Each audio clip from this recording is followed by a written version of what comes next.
Hi, my name is Shelley, and I made this video to explain why I advocate for the Zeitgeist Movement.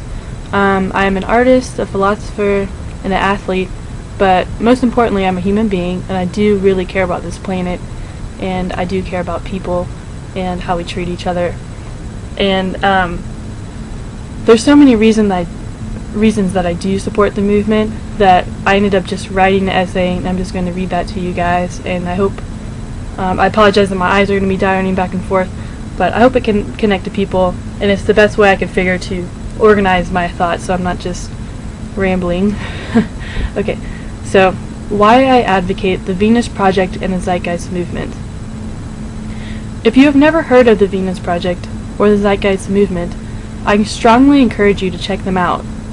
Educate yourself in order to truly understand this direction. Visit www.thevenusproject.com and www.zeitgeistmovement.com for more information.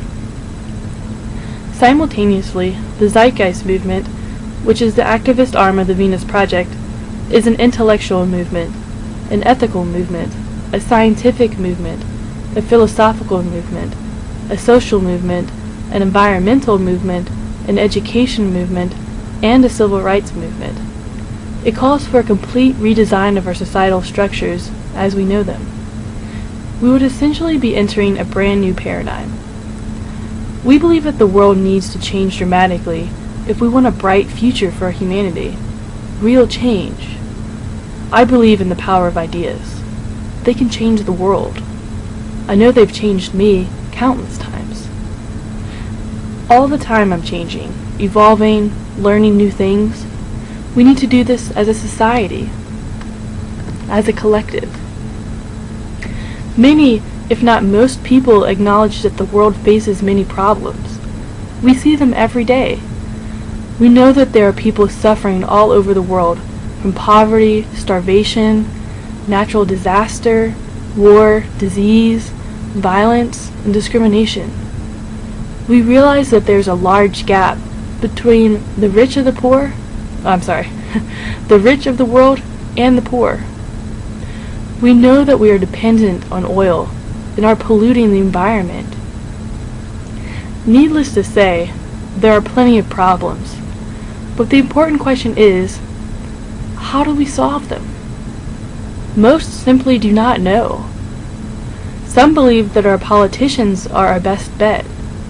However, many of us are beginning to accept that our governments are not solving these problems. President Obama, for example, is very skilled at telling us what we want to hear. He may want to change the world all he wants, but at the end of the day, does he have a clue of how to solve the problems we face? Clearly not.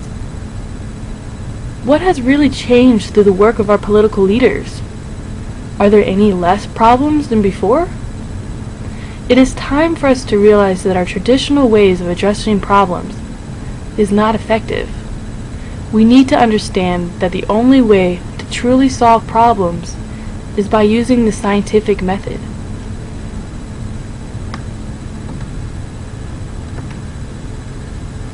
Basically, what the Venus Project is using the scientific method for social concern. This may seem extremely obvious and logical. That's because it is. But please note, this is not how we operate our society today. Ask yourself this. What qualifications do our political leaders have for their positions? While many may have backgrounds in economics and law, they are merely elected.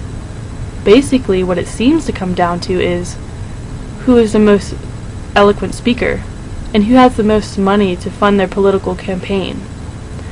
How does this qualify them to solve the problems we mentioned? Does our system honestly make any sense in today's complex world? I personally found that the more I thought about how we organize and operate society, the more and more I realized how illogical its methods are. If the scientific method does not operate our society, what system does? The monetary system. The system of money. Think about how almost everything you do involves money somehow. the food you eat, the water you drink, your possessions, and your entertainment, your transportation. It somehow seems to infiltrate every corner of our social lives, yet we take it completely for granted. This system seems completely natural because, for one, we have been using some form of it for thousands of years. If you were to ask a goldfish, what is the most obvious thing in your life? The last thing it would say is water. We totally take the system of money for granted. There's no doubt about that. But I, for one, can never remember a time when I agreed to use our system of money, yet I do so every time I use it. Money is as real to us as food. People die if they don't have it. Every day. Yet, wait a minute. It's not real, is it? Money isn't natural. It's an idea. A symbol. Don't let it confuse you. Money really is a counterfeit resource. It's only pretending to be a resource. The primary assumption that money makes is that natural resources are scarce. Therefore, it is scarce too. There's never enough of it to go around. How does this make any sense? And how can we provide the whole world with even basic human necessities?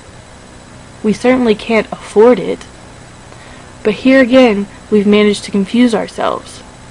We need to think differently, outside of the cash box, so to speak.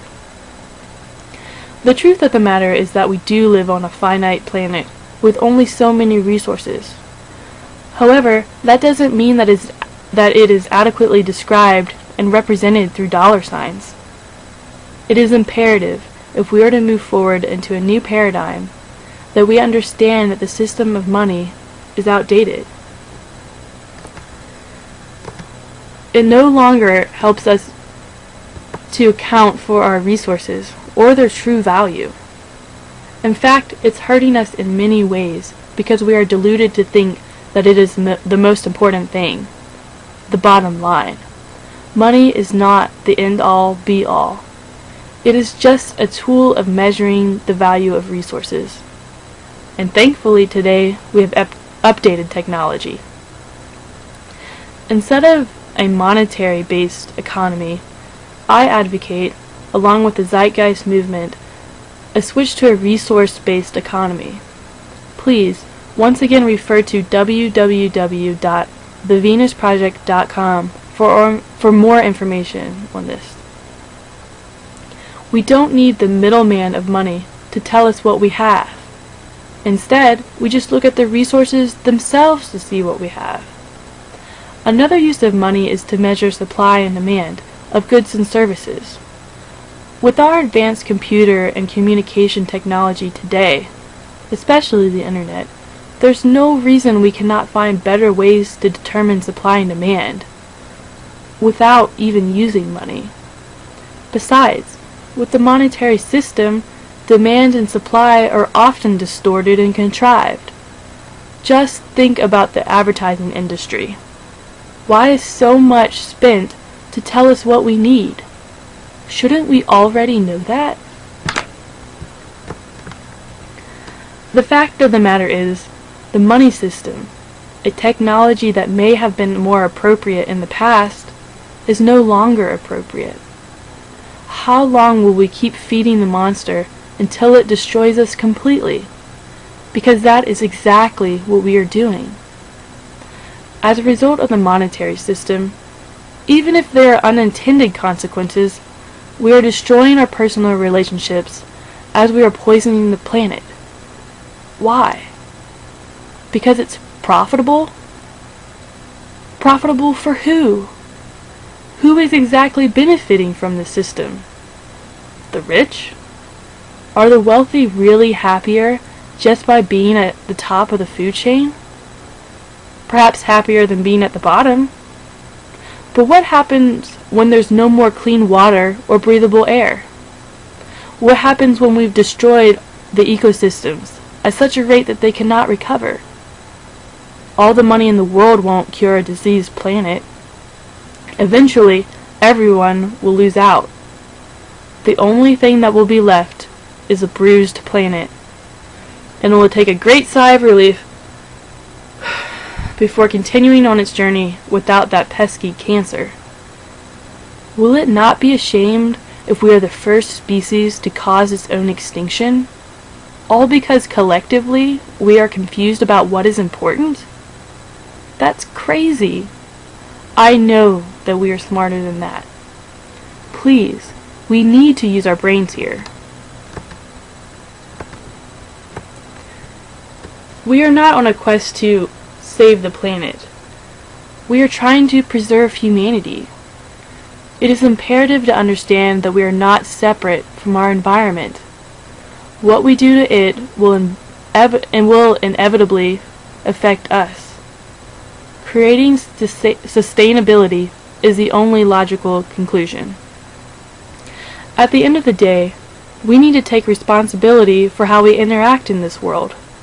If not, we will face the consequences. If we don't strive to enlighten ourselves and others, if we don't free ourselves from the bondage of crippling paradigms in order to make positive change, who will? No savior from the outside is going to come here and save us. And the truth is, we don't need a savior. We need courage and cooperation. We need to use our brains and think critically. We need to keep asking questions. We cannot give in to the temptation of apathy and laziness. Are you just going to throw up your hands and say, "Oh well, I guess that's just the way things are," or "Nothing we can do about it," or my favorite expression, "Life isn't fair"? Folks, the truth is that life is what we make of it. We need to wake up and give a damn. I give a damn about this world and all of its beauty and complexity. Do you? Thank you for listening.